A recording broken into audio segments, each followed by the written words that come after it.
നമസ്കാരം. Swing trade ചെയ്യുന്ന ഒരാളെ സംബന്ധിച്ച് ഒരു സ്റ്റോക്ക് കണ്ടെത്തുക എന്ന് പറയുന്നത് വളരെയധികം ബുദ്ധിമുട്ട് ഏറിയ ഒരു കാര്യമാണ്. ഒരുപാട് സമയം ചെലവഴിച്ച് ഒരുപാട് പഠനങ്ങൾ നടത്തിയാണ് ഒരാളുകൾ ഒരു സ്റ്റോക്കുകളിലെല്ലാം തന്നെ ഇൻവെസ്റ്റ്മെൻറ്റ് നടത്തുന്നത്. ഞാനും നിങ്ങളെപ്പോലെ തന്നെ സ്വിംഗ് ട്രേഡ് ചെയ്യാനായിട്ട് വളരെയധികം താല്പര്യമുള്ള ഒരാളാണ്. അപ്പോൾ ഞാൻ ഉപയോഗിക്കുന്ന ചെറിയ ചെറിയ മെത്തേഡുകൾ, ഞാനൊരു വലിയ ഭീകരമായിട്ടുള്ള ഇൻവെസ്റ്റർ അല്ല. വലിയ തോതിൽ ഇൻവെസ്റ്റ്മെൻറ്റ് നടത്തി ഒരുപാട് പ്രോഫിറ്റ് ഉണ്ടാക്കുന്ന ഒരു ഇൻവെസ്റ്റർ ആണ് എന്നുള്ള ഒരു അവകാശവാദവും ഞാൻ നടത്തുന്നില്ല. ഞാൻ വളരെ ഒരു സാധാരണക്കാരനായിട്ടുള്ള ഒരു ട്രേഡറാണ്. അപ്പോൾ ഒരു സാധാരണക്കാരനായിട്ടുള്ള ഒരു ട്രേഡർ അല്ലെങ്കിൽ ഒരു ഇൻവെസ്റ്റർ മാർക്കറ്റിലേക്ക് വന്ന് ഒരു സ്റ്റോക്കിനെ അനലൈസ് ചെയ്യുമ്പോൾ എത്തരം കാര്യങ്ങളാണ് നോക്കുന്നത്? ആ കാര്യങ്ങൾ നമ്മൾ മാനുവലി നോക്കുക എന്ന് പറയുന്നത് വളരെയധികം ബുദ്ധിമുട്ടാണ്. കാരണം NSE ഏകദേശം 2000 കമ്പനീസും BSE ഏകദേശം ഒരു 7000-ന് മുകളിലുള്ള കമ്പനീസ് ഉണ്ട്. അപ്പോൾ ഇത്തരം കമ്പനികൾ മാനുവലി ഇങ്ങനെ തരംതിരിക്കുക എന്ന് പറയുന്നത് വളരെയധികം ബുദ്ധിമുട്ടാണ്. അതുകൊണ്ട് തന്നെ എല്ലാ ആളുകളും ചെയ്യുന്നത് സ്ക്രീനർ എന്ന് പറഞ്ഞ പ്ലാറ്റ്ഫോമിൽ നമ്മുടെ കുറച്ച് ക്രൈറ്റീരിയാസ് എല്ലാം തന്നെ ഇടുക. ആ ക്രൈറ്റീരിയ അനുസരിച്ച് വരുന്ന സ്റ്റോക്കുകളിൽ ചാർട്ട് അനുസരിച്ച് നമ്മൾ നോക്കുക. ഇപ്പോൾ ഇന്നത്തെ നമ്മുടെ വീഡിയോയിൽ ചാർട്ടോ അതിൻ്റെ വിലയോ അടിസ്ഥാനപ്പെടുത്തിയിട്ടുള്ള ഒരു പഠനമല്ല, മറിച്ച് ഇതിൻ്റെ ഫണ്ടമെൻ്റൽ വാല്യൂസ് എല്ലാം തന്നെ നോക്കി കൊടുത്തതിന് ശേഷം നമ്മൾ സ്റ്റോക്കിനെ ജസ്റ്റ് ഒന്ന് പുൾ ഔട്ട് ചെയ്തെടുക്കുന്ന ഒരു മെത്തേഡാണ്. അപ്പോൾ നേരെ നമുക്ക് കമ്പ്യൂട്ടറിൻ്റെ സ്ക്രീനറിലേക്ക് പോകാം. നമ്മൾ സ്ക്രീനറിൽ എത്തിയിട്ടുണ്ട്. സ്ക്രീനറിൽ നമ്മൾ ഈ ഒരു സെർച്ച് ബാറിൽ ആളുകളെല്ലാം തന്നെ ഇപ്പോൾ പല കമ്പനീസിനെല്ലാം തന്നെ സെർച്ച് ചെയ്യും. ഉദാഹരണത്തിന് ഫെഡറൽ ബാങ്കിനെ നമ്മൾ സെർച്ച് ചെയ്യുമ്പോൾ ഇതിൻ്റെ ഫണ്ടമെൻ്റൽ ആയിട്ടുള്ള market cap, stock PE, ROC, book value, ROE, current market price, high low, dividend, face value എല്ലാം തന്നെ വരുന്നുണ്ട്. അപ്പോൾ കമ്പനീനെ അനലൈസ് ചെയ്യാനും കൂടാതെ തന്നെ കമ്പനി എത്ര ലാഭം ഉണ്ടാക്കി എന്നൊക്കെ ഒരു പർട്ടിക്കുലർ കമ്പനീനെ നമ്മൾ കാണിക്കുന്നുണ്ട്. എന്നാൽ നമുക്ക് വേണ്ട ഒരു ക്രൈറ്റീരിയ മീറ്റ് ചെയ്യുന്ന കമ്പനീസ്, ഉദാഹരണത്തിന് ഡിവിഡൻഡ് ഈൽഡ് 1% മുകളിലുള്ള എത്ര കമ്പനീസാണ് ഉള്ളത് എന്ന് നമുക്ക് അറിയണമെങ്കിൽ അത് നമുക്ക് മാനുവലി അല്ല, അതിന് നമുക്ക് മാർഗങ്ങളുണ്ട്. സ്ക്രീനറിൽ പോയതിനു ശേഷം ഈ സ്ക്രീൻസ് എന്ന് പറയുന്നതിൽ ക്ലിക്ക് ചെയ്യുക.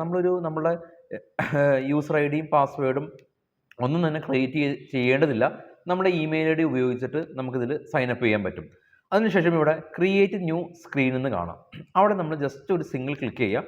നമുക്ക് ആവശ്യമായിട്ടുള്ള ക്രൈറ്റീരിയാസ് എല്ലാം തന്നെ നമുക്കിവിടെ കൊടുക്കാൻ സാധിക്കും. അപ്പോൾ NSEയിലുള്ള കമ്പനീസ് നമുക്ക് വേണമെങ്കിൽ, NSEയിലുള്ള അല്ലെങ്കിൽ Nifty 50-യിലുള്ള കമ്പനീസ് നമുക്ക് വേണമെങ്കിൽ, Nifty 50 എന്ന് പറയുന്നത് മാർക്കറ്റ് ക്യാപ്പ് കൂടിയ കമ്പനീസാണ്. അതിൽ തന്നെ ലാർജ് ക്യാപ്പ് കമ്പനീസ് എന്ന് പറഞ്ഞു കഴിഞ്ഞാൽ മാർക്കറ്റ് ക്യാപ്പ് 20,000-ന് മുകളിലുള്ള കമ്പനീസ് ആണെന്ന് നമുക്കറിയാം. അപ്പോൾ അത്തരത്തിൽ ലാർജ് ക്യാപ്പ് കമ്പനികളെയാണ് നമുക്ക് വേണ്ടത് എന്നുള്ളതെങ്കിൽ ആദ്യം തന്നെ നമ്മൾ മാർക്കറ്റ് എന്ന് ജസ്റ്റ് ഒന്ന് ക്ലിക്ക് ചെയ്യുമ്പോൾ തന്നെ ഇവിടെ വന്നു. അതിനുശേഷം ഗ്രേറ്റർ ദാൻ ഒരു 30,000 എന്ന് കൊടുക്കുമ്പോൾ ഇവിടെ 30,000, ഇവിടെ വാല്യൂ കാണാം, CR ആണ്. 30,000 കോടി രൂപക്ക് മുകളിൽ, 30,000 കോടി രൂപയിൽ കൂടുതൽ ഗ്രേറ്റർ ദാൻ ആണ് കൂടുതലുള്ള മാർക്കറ്റ് ക്യാപ്പുള്ള കമ്പനീസ് ഇവിടെ വരും. അതിനുശേഷം ഇനിയും നമുക്ക് വേണം. അതിനുശേഷം ഇവിടെ ഒരു ആൻഡ് എന്ന് കൊടുക്കുക. അപ്പോൾ അടുത്ത പേജിലേക്ക്, അടുത്ത ഒരു സ്റ്റെപ്പിലേക്ക് പോകും. അതിനുശേഷം നമുക്ക് ഇവിടെ റിട്ടേൺ ഓൺ ക്യാപിറ്റൽ എംപ്ലോയിഡ് എന്ന് പറയുന്ന ROC, അത് നമുക്കൊരു റിട്ടേൺ ഓൺ ക്യാപിറ്റൽ എംപ്ലോയിഡ് ഒരു 30%-ന് മുകളിൽ വേണമെങ്കിൽ ഗ്രേറ്റർ ദാൻ 30% എന്ന് കൊടുക്കുക. അതിനുശേഷം ആൻഡ് എന്ന് കൊടുക്കുക. അപ്പോൾ അടുത്ത സ്റ്റെപ്പിലേക്ക് പോയി. അത് ROC, return on capital employed 30-ൽ കൂടുതലുള്ള മികച്ച കമ്പനീസിന് മാത്രം മതി. അതിനുശേഷം നമുക്ക് എന്ത് വേണ്ടത്? പ്രധാനമായിട്ടും നമുക്ക് ഡിവിഡൻഡ് ഈൽഡ്, അതായത് ഈ സ്റ്റോക്കുകൾ നമ്മുടെ കയ്യിൽ പെടുകയാണെങ്കിൽ അത് മികച്ച രീതിയിൽ ഡിവിഡൻഡ് ഒരു 1%-ൽ മുകളിലുള്ള കമ്പനീസാണ് നമുക്ക് വേണ്ടത്. ഡിവിഡൻഡാണ് എല്ലാ ആളുകളുടെയും പ്രധാന ആകർഷണം, ഡിവിഡൻഡ് ഈൽഡ്.